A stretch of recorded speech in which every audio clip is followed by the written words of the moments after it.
Assalamualaikum warahmatullahi wabarakatuh. Kami dari kelompok 2 akan menjelaskan tentang kompleksometri. Pertama-tama saya akan memperkenalkan kelompok saya. Yang pertama saya sendiri Elviani Sibai, yang kedua Manike Koba, yang ketiga Nur Sasmita Rahmi, yang keempat Risma dan Susan Rande Senobua. Kompleksometri.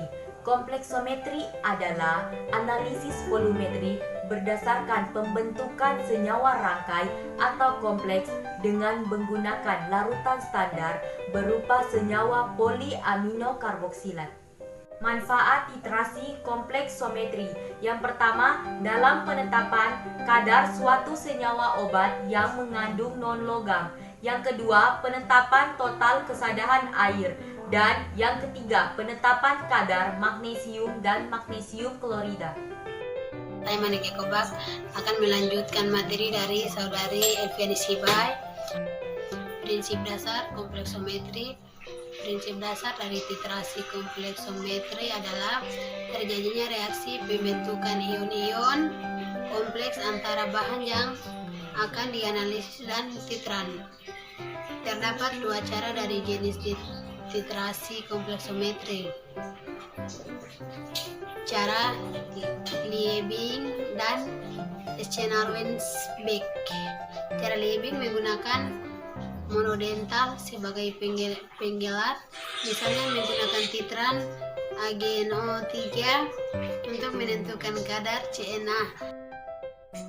Cara Schnarenberg menggunakan ligan polidental, terutama tertuju pada sama-sama aminopolikarboksilat, salah satunya adalah acetata. Saya Nur Sasmita Rahmi akan melanjutkan penjelasan materi dari saudari Manike Koba. Syarat-syarat indikator. Indikator dalam titrasi kompleksometri tidak berubah karena perubahan P+ dan karena daya oksidasi titrat berubah, akan tetapi karena perubahan PM. M adalah helat logam. Kemudian, syarat-syarat indikator logam. Yang pertama, reaksi warnanya harus sensitif dan kepekaannya yang besar terhadap logam. Kemudian, yang kedua, perbedaan warna dari indikator bebas dengan indikator kompleks harus mempunyai kestabilan yang efektif.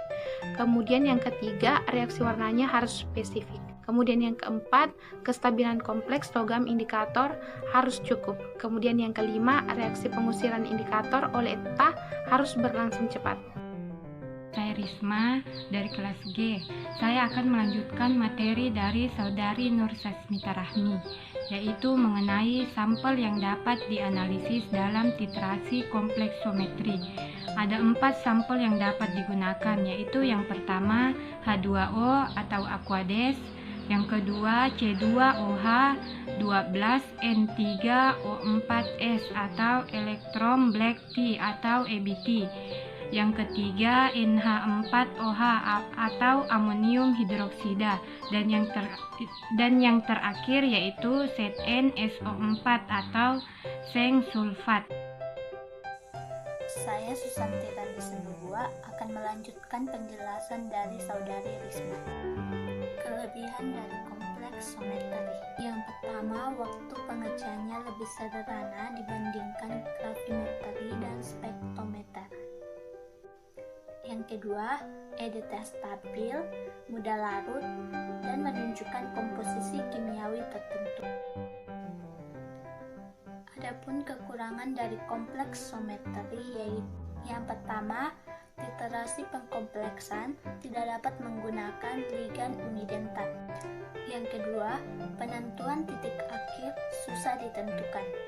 Yang terakhir, metode titrasi pengkompleksan harus mempertahankan pH. Itulah hasil presentasi dari kelompok kami. Sekian, lebih dan kurangnya kami mohon dimaafkan. Wabillahi taufiq wal hidayah. Wassalamualaikum warahmatullahi wabarakatuh.